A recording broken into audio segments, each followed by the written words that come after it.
Hey everyone, I'd like to welcome each of you back to the Xtreme Success webinar series with Peter Weddle. I'm David Testerman with BrokerHunter.com, and I'll be your moderator for today's presentation. As many of you were here on the very first session, BrokerHunter is launching a new initiative. We call these the Talent Community Learning Series. These are going to be a series of webinars we're going to be doing periodically throughout the year where we're going to bring you the leading experts in financial services recruiting, thought leaders in the industry, career advancement experts, and also industry trends that we think are important to you. And the reason we're offering these is simple. We want to provide you, our talent community, with the best tools and tips to help you advance your career or find your next one. Today's webinar is part 2 of the Extreme Success webinar series. We're going to go over the Extreme Success mindset. We have archived and have a recording to session 1. We'll make that available here later today along with a recording of session 2. So for those of you that are coming in here late or would like to listen to it again, you'll have the ability to do so.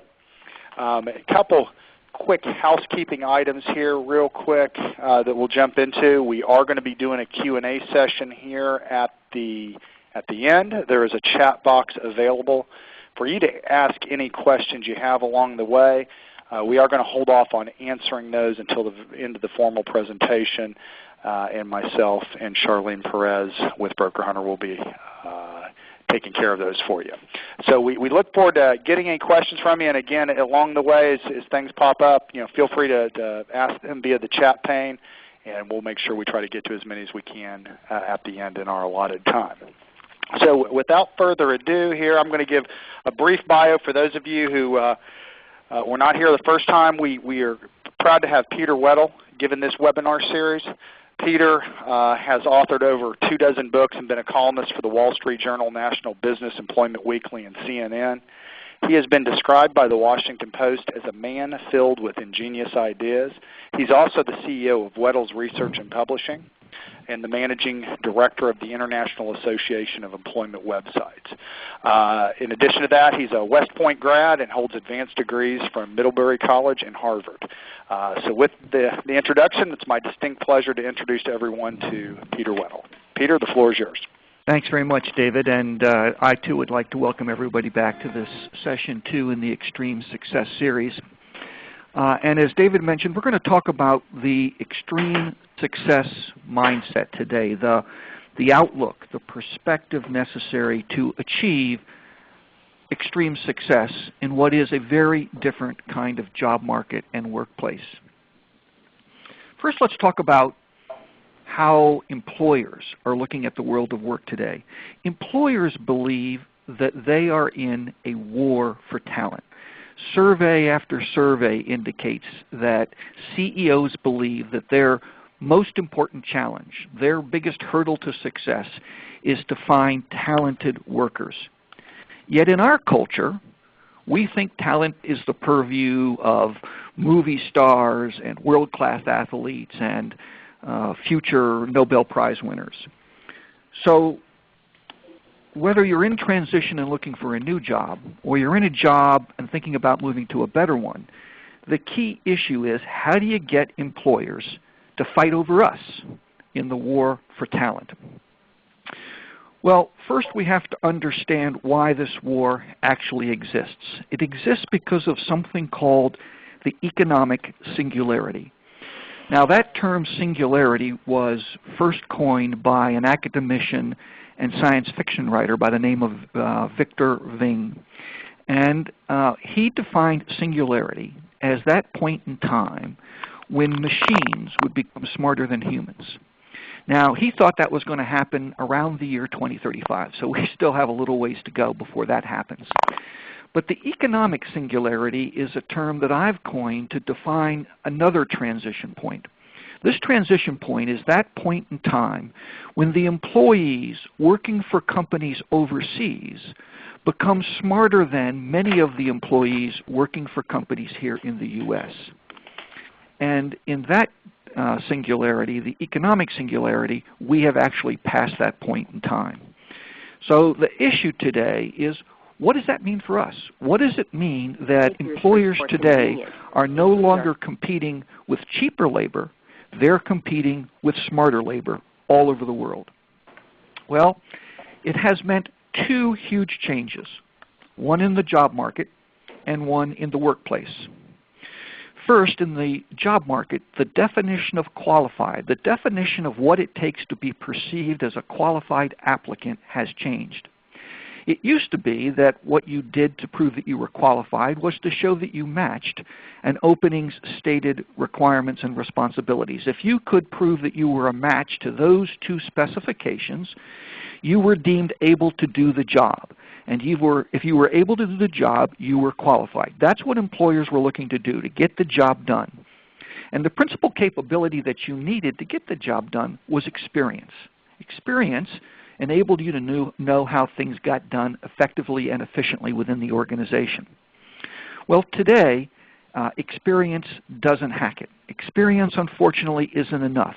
Today, employers are looking for superior performance. As a result of the economic singularity, they need every worker to bring their A game to the workplace. And experience by itself doesn't do that. We need experience and expertise, state-of-the-art skills and knowledge.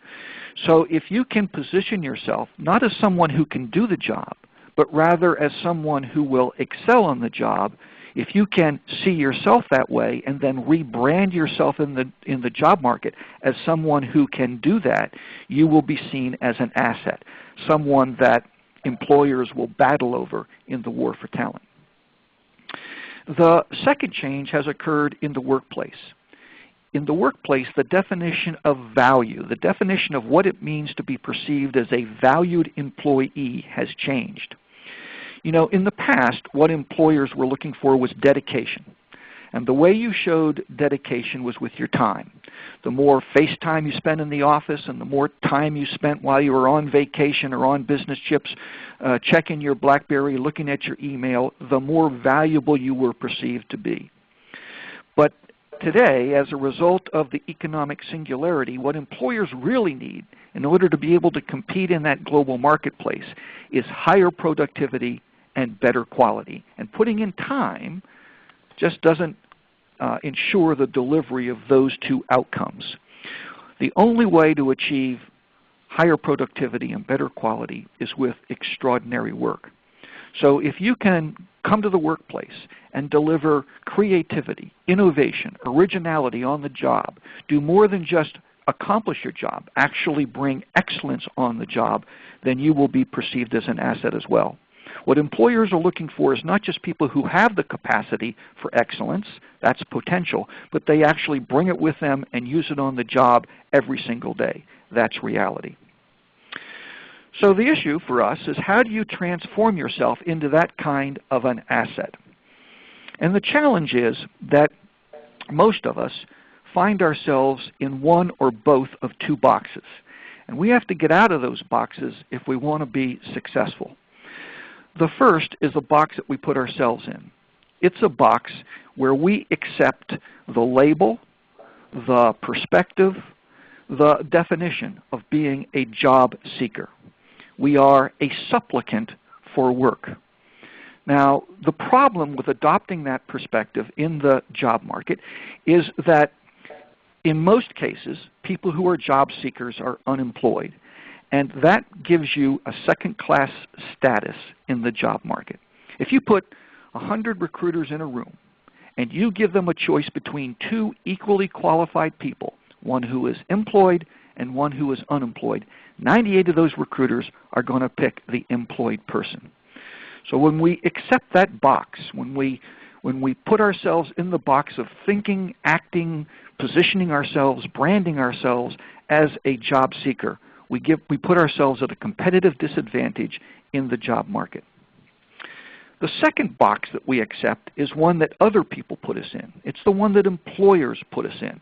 It's the box of being a human resource. When you accept being in that box, you accept being just one of the herd. You're a generic employee. You're no worse, certainly, but certainly no better than any other employee. So as a result, You aren't considered for the choice assignments. You aren't considered for the special opportunities for upward mobility and advancement in your field. You are a person who's just kind of moving along with the rest of the herd. So the bottom line, when we accept one or both of these boxes, is that we accept the notion that we're nothing special. We have no talent. Why do these boxes exist? Where do they come from? Why are we dealing with these kinds of hurdles to our being perceived as people who have talent? Well, the conventional view of talent is that it is the purview of exceptional people and exceptional deeds. You know, we can recognize the talent of Lady Gaga and Roger Federer, but we don't recognize the talent of a financial services professional, or of a city bus driver, or of a customer service rep. And this perverse view of talent begins very early in our lives. Actually, it begins in elementary school. When we give kids an academic test, and based on the scores on that test, we designate a very small group of students as gifted and talented, which means that by definition, every other child is ungifted and untalented. Now, do we want to take advantage of our kids that are academically proficient? Of course we do. But we have to find a way to do that without signaling to every other child that they were at the end of the line when talent was handed out. Why? Because that academic view is then replicated throughout the world of work. Employers now believe that talent falls into a normal distribution. There's a very small group of job seekers and employees who have talent, and everybody else falls into the big part of the bell-shaped curve that defines mediocre job seekers and mediocre employees. So that perverse view affects recruiting decisions. It affects performance appraisal scores. This notion that only a small group of us have talent governs everything that happens in the world of work today. But here's the problem. That bell-shaped curve, that normal distribution, isn't normal at all. It was created by a guy by the name of Carl Friedrich Gauss. He was a 19th century German mathematician. And he created the normal distribution to describe the behavior of data. And the research shows that there's absolutely no correlation between the way data acts, data's behavior, and the way we human beings act. So let's talk about what talent really is. Talent is not a score on some academic test. Talent is not a skill. It's not a competency. Talent is the capacity for excellence. And here's the good news. It is an attribute of our species. Like an opposable thumb, every human being is born with the capacity for excellence. It is a characteristic which defines us as people. Every one of you, every one of your spouses, every one of your kids, every one of your parents have the capacity for excellence. Now, talent, just to be very clear here, talent is not your profession. It's not financial services. It's not to be a treasurer. It's not to be a vice president of financial services or of accounting. Talent is something much more fundamental. It is, for example, the ability to communicate complex ideas so that everybody can understand them. Or it is the ability to organize a diverse group of people and lead them in the accomplishment of an objective successfully. Or it is the ability to empathize with others so that you can show compassion for them when they need help or assistance. Those kinds of attributes are talent. Now here's the challenge. Only a small number of us are born with the knowledge of our talent. Those are the people who say they have a calling. They understand instinctively what it is that defines their talent. The rest of us, unfortunately, have to root around inside ourselves. We have to We have to pull up rocks and look underneath the rocks within our personality, within our value set, within our worldview, and try to understand what it is that defines our talent. And tragically, most of us never go through that exercise. That's why there's a war for talent. Everybody out there has talent, but only a very few number of us are currently bringing it to work with us. So the first step in achieving extreme success is to see yourself as an asset, someone who performs at their peak and someone who makes a measurable contribution to your employer. In other words, to see yourself as a person of talent, to believe in yourself as a person of talent, to define yourself as a person of talent in the job market and in the workplace. Now, we spend a lot of time in our society talking about our differences, and most of the differences we talk about are based on our generation. We talk endlessly about how millennials are different from Gen Xers and Gen Xers are different from baby boomers. And all of that is true when we talk about lifestyle, when we talk even about work style. But it's not true when it comes to performance. You see, people of talent actually are a cross-generational cohort of the American population. I call them the fourth generation in America. These people are more alike than they are different, whether they are 55 years old or 25 years old. People of talent all share a common aspirational value. Regardless of their age, they want to be the best they can be in their work. They want to express and experience their unique capacity for excellence. So how do you become a member of that generation? How do you define yourself as a person of talent and then actually become one? Well, I've written a whole book about this subject. It's called the Career Fitness Workbook, and it takes you through an exercise to help you discover your talent. And we don't have time to go through it in detail, but let me give you an outline of how it works. Now, some people are going to tell you that your talent is your passion, and that's absolutely untrue. There are 75 linear feet of books in your local bookstore telling you to find your passion, chase your passion, pursue your passion. Look, I'm passionate about golf, and Tiger Woods has nothing to worry about from me. Talent is not passion. Talent is the intersection of passion and practicality. It is what you love to do and do best. It is the overlap of three important dynamics in your life. The first is engagement. This exercise is all about recalling your best memories from childhood. You know, when we're kids, we go through serial exploration of roles.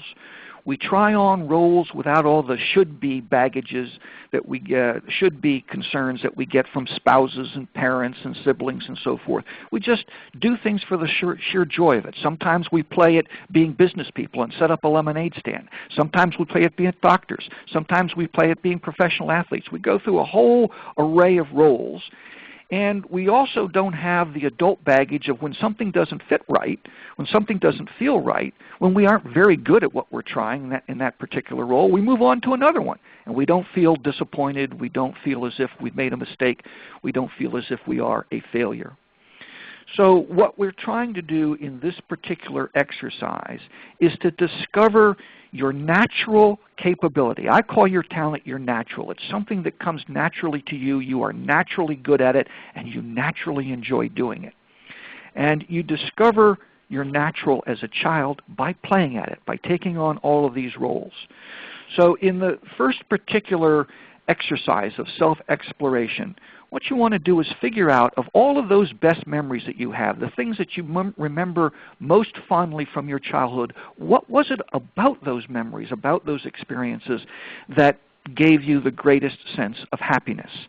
For example, if you recall fondly setting up a lemonade stand in the summer when you were a kid, what was it about that experience? Was it making the lemonade? Was it setting up the stand? Was it interacting with the customers?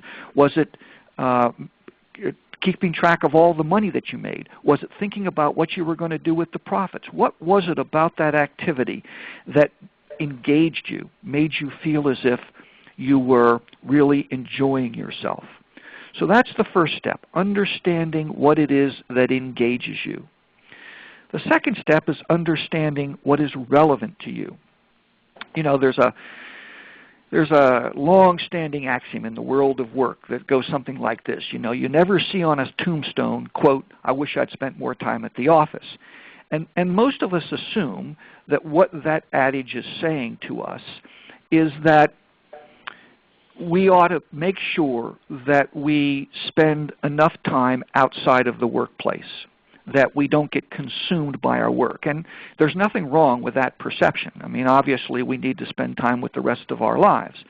But I believe the adage is also saying something else to us. It's saying this. It's not that we should replace work with something that's more important, but rather that we should engage in work that is more important to us. In other words, we're going to spend 1/3 of our life in employment.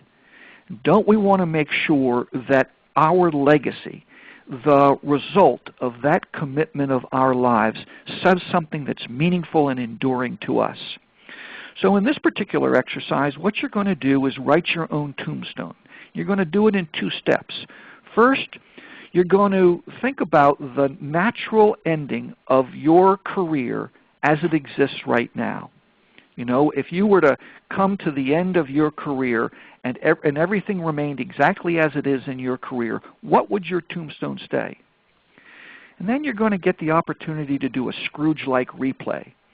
And in that particular instance, what you're going to do is reimagine your career in a way that would enable you to get to a tombstone that would really state a legacy that you would be proud of, that you would find meaningful, that you would find important for the 1/3 of your life you're going to spend at work.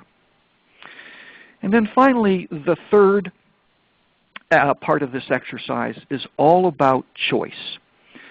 In this particular exercise, you're going to imagine that rather than that person in Florida that just won the Powerball lottery for $500 million, it was you. So now you have nothing to worry about financially. You can pay off the mortgage, you can set aside money for the kids' college education, everything is taken care of. And once you've taken that around the world cruise, once you've purchased the Maserati, once you've spent as much money as you can possibly spend and you still have plenty more, what would you do? What would you choose to do if you didn't have to worry about money? What would it be that would so interest you and excite you and engage you and be relevant to you that you would do it no matter what? The overlap of those 3 perspectives is where your talent lies. It is, as I said at the outset, the intersection of what you love to do and what you do best. Now, once you have that understanding, the question is, what do you do with it? After you've discovered your talent, how does it fit into the ebb and flow of a career? Well, not all talents can be applied to all career fields or occupations. So if I'm particularly good, for example, at the ability to communicate complex ideas so that everybody can understand them, that doesn't mean that I can go out and be a nuclear scientist. So the first step is to make sure that you have selected a career field where your talent can flourish, where you can express and experience your unique capacity for excellence. Now, if you're just entering the workplace, or even if you're in college, you have the time to get started on the right track. But when I talk to people who are at the midpoint in their career, they've already made a choice. They're already in a particular profession. Before they start a job search, I encourage them to revisit that decision, to make sure, to give yourself a fit check, to make sure that the profession on which you are engaged, or in which you are engaged, is one where your talent can be expressed, where it can be developed, where it can grow and give you an opportunity to experience the unique excellence inside you. The tragedy today is that many of us are experiencing what one writer has called, quote, a comfortable misery. We make enough money, we live a comfortable lifestyle, but we absolutely hate our work. We are exhausted not when we come home from work, we're exhausted when we go out the door to work. And sadly, most people endure a comfortable misery until they finally retire 30 or 35 or 40 years later, and then they get around to doing what they love to do and do best. So it's important that you do this fit check no matter where you are in your career, whether you're just starting out or whether you have 30 years in your career, to make sure that you are pursuing an occupation where your talent can flourish. Then the next thing you want to do is make sure that you go through 2 developmental cycles, not 1. Most of us understand that we have to develop our skills in our particular career field. We have to make sure that we have the skills and knowledge necessary to perform as a financial services professional, for example. But I want you to think about a professional athlete. A professional athlete doesn't just focus on the skills of his or her particular sport. They also focus on their physical fitness as well. And that physical fitness, their athleticism, that is their talent. It is their endurance or their strength or their hand-eye coordination. So professional athletes intuitively know that they not only have to increase their skills in their sport, but they also have to pay attention to nurturing and developing their talent. A talent can be frittered away. It can diminish in capability just as your skill set can. So you want to, in parallel, work on developing your skills in your particular profession, craft, or trade, and also in developing your talent. It deserves as much nurturing as your skill. Once you have moved into this developmental stage, you can then look at jobs. And every single job should be evaluated for whether it will enable you to continue to advance, to express and experience more of your unique capacity for excellence. Once you've selected a job, then you want to be sure that that advancement actually occurs. And you do that by setting 3 goals. First, an achievement goal. What can you do in the next 12 to 18 months that will enable you to expand the excellence you bring to the work you are doing right now, to the job that you have right now? That's the return on investment that you owe to your current employer. They're paying you for that excellence. The second goal is an advancement goal. Where do you need to be in the next 3 to 5 years in order to keep moving forward in your profession and in the nurturing of your talent? This advancement goal is almost always a new job. It may be a new job with your current employer. In fact, in today's world, it's likely to be.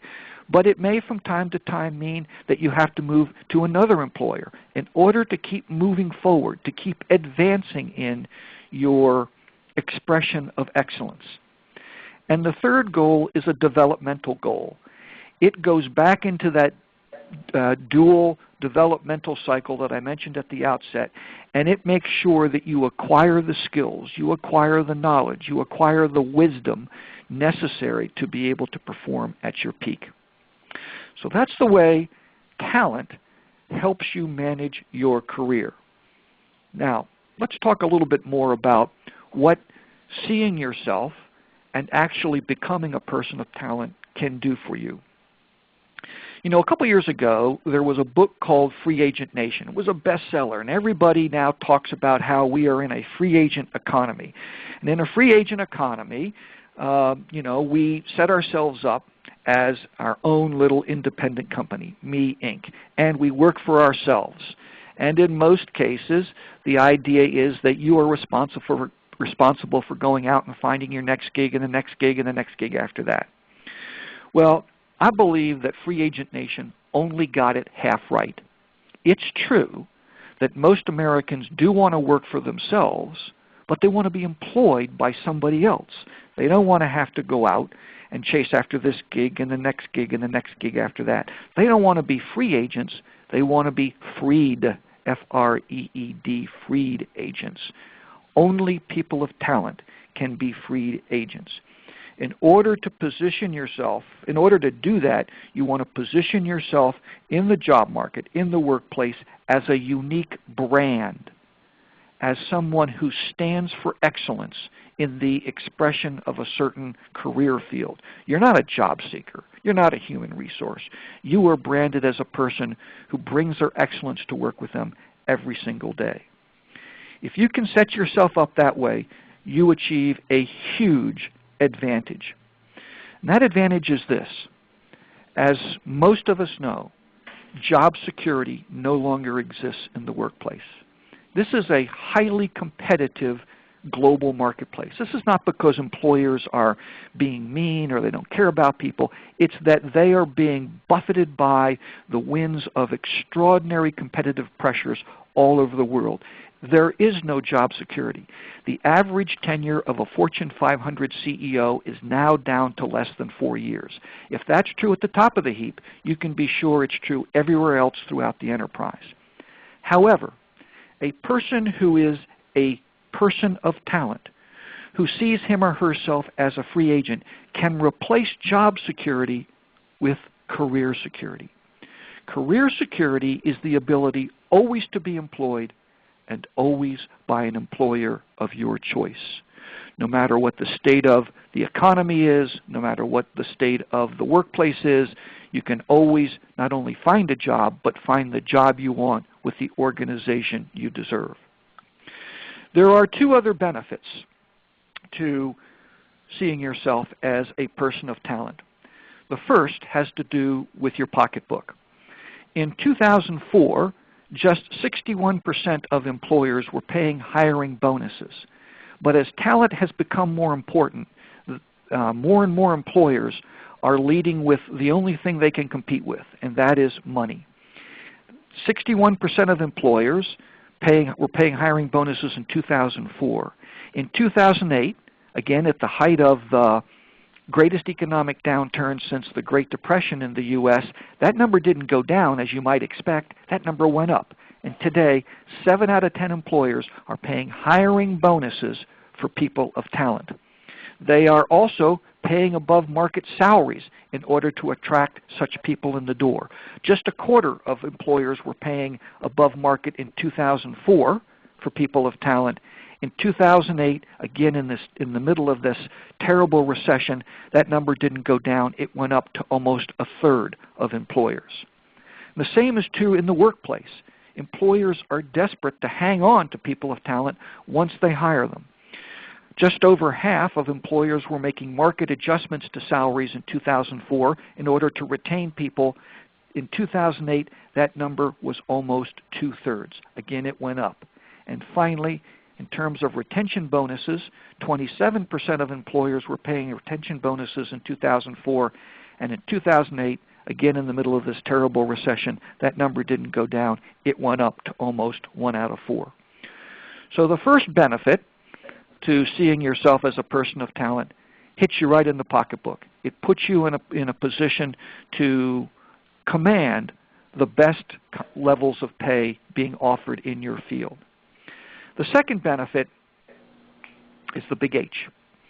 You know, we human beings have access to 2 positive states. The first is an emotional state, a state that is best described as joy. And we get joy from our relationships with our family and friends and those we love. But there is a second state. It's a cognitive state, and it is best described as happiness. Happiness comes from being able to do our very best at work that is meaningful for us. It is the ability to excel that makes us happy. When we put ourselves in a position where we can do what we love to do and do best, we come home every single day. Maybe we're exhausted, maybe we're absolutely worn out, but we're going to feel fulfilled. We're going to feel satisfied because we've had a chance to do work that is meaningful and at which we can do our very best. Okay, so we've now gone through the second step in achieving extreme success. The first, which we covered in the first session, was to understand in some detail how the world of work is changing, how we today have an extreme job market and an extreme workplace. The second step that we have to take is to change the way we see ourselves. That's what we've been talking about today, that extreme mindset, seeing ourselves as a person of talent. In the next session, next Tuesday, we're going to talk about, once we become a person of talent, how we change the way employers see us so that they recognize our talent and value it as they should in the job market and in the workplace. On the following Thursday, we're going to talk about how you have to change the way you run your career in order to put yourself in a position to take your talent to work with you every single day. And then finally, in the last session, the following week, we're going to talk about how you memorialize your success, how you take your career victories and turn them into something, A, that you can use to help yourself, and B, you can ensure that employers recognize and understand so that they continue to give you the opportunities you deserve to advance yourself in your field. If you'd like to know more about anything that I've covered today, I just want to mention, I've already mentioned this first book, the Career Fitness Workbook. It's available, all of these books in fact are available at Amazon, and it's a self-study program that will actually take you through how do you find your talent, how do you integrate it into your career, how do you build a strong career so that your talent can flourish. The second book, A Multitude of Hope, is a novel. It's not John Grisham, unfortunately, but it is an entertaining way to better understand what's going on in the world of work in the United States and how you can leverage those changes to reaffirm the American dream for you. The third, The Career Activist Republic, talks about this notion that the free agent nation only got it half right, and really we are becoming a republic of career activists, people who work for themselves but want to be employed by somebody else. And finally, The Success Matrix is a collection of my columns in the Wall Street Journal and CNN that talk about a lot of the issues that we'll be exploring in this particular series. I also write 2 newsletters that come out every other week. They are free. They come out over the web. If you'd like to get either one of those newsletters, one is for job seekers and one is for career activists, please go to my website, weddles.com, and at the very top of the home page there's a link where you can sign up for either or both of those newsletters. So there you have it. That's the end of today's session. I'm going to turn the program back over to David and Charlene, and I'll answer any questions that you may have. All right, great. Thanks a lot, Peter. That's good stuff as usual. And just wanted to kind of reiterate what Peter was saying as a subscriber to his newsletters. I said this in the last session. I highly recommend that any of you that are interested in any of these topics to at the very least, go to weddles.com and subscribe to these newsletters. They're a wealth of information and definitely give a different perspective from one of the industry-leading experts on this topic for sure. And I think it could certainly help you all have a competitive edge as well as you're out looking around for new career opportunities or trying to advance within your current one. So with that being said, we have some questions here. I got an interesting one here, Peter, that okay, this is a good one. This is a little different way of looking at something here, but somebody's asking, how does a prospective employee or a job candidate discern whether an employer is what they would consider talented or just mediocre? Are there any? Well, that's a great question, and it goes right to the heart of successfully managing your career. And I think that there are, at least 3 aspects. The first, of course, is obvious, that you want to put yourself in the right position where you can be challenged but not overstretched, not under-challenged but not over-challenged, so that you can do your best work. But after that, the second, I think, screen that you want to subject any employer to is values and culture. It's very hard to understand or to be able to ferret out an employer's true values and culture. They're all going to tell you, oh, this is a great place to work, and you're going to come here and hit a home run in your career and so forth. The best advice I can give you is that the way you are treated as a candidate in the recruiting process is a pretty good surrogate for the way you are likely to be treated as an employee in the workplace. So if you submit a resume to an employer and it goes into the black hole and you never hear anything back and they don't even have the courtesy to acknowledge the receipt of your resume, that tells you something about the culture and values of the organization. If when you go in for an interview, you're treated like someone who's interfering with the real work that has to get done, that tells you something about the culture and values of the organization. On the other hand, if your resume is acknowledged, if you're thanked for taking the time to send in your resume, if you go to an interview process where people are actually interested in what you have to say, they're engaged by your answers, they give you a chance to talk to employees in the company, that says something as well about the culture and values of the organization. And then finally, I think it's very important to make sure that whatever the culture or value is of the organization, that it's a place where you feel comfortable. In other words, if the organization has a culture where it's very horizontal, there's no hierarchy of positions and everybody talks to everybody else, you have to be comfortable in that kind of environment. If you're more comfortable in a hierarchical environment where you report to someone who reports to somebody else, there's nothing wrong with that. You just have to make sure that those are the kinds of organizations that you put yourself in. If you're more comfortable working in a team and the organization really wants you to work as an individual, that's probably not the right place for you. So those are the three screens that I would go through to evaluate whether the organization, to use your term, is a talented organization. Very good. That's a great answer there.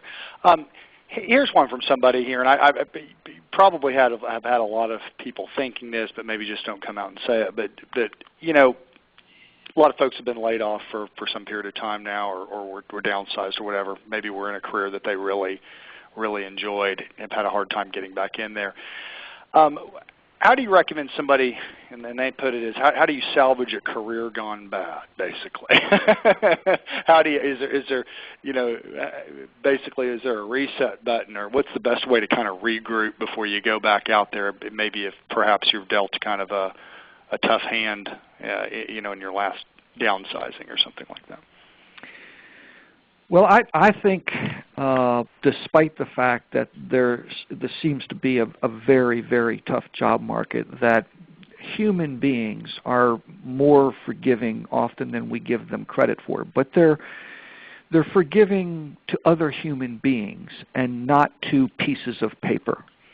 And by that I mean that I think the best way to overcome a negative situation in your career is not to work harder in the job market, not to send out more applications and send out more resumes, but it is to make those applications to positions where you are the best possible fit for the job, and then to work on networking, to work on building relationships with people, because to the extent that you can get to know people within the organization and they can get to know you, they are much more likely to be forgiving of you know, a situation in your career that may not be viewed favorably than otherwise.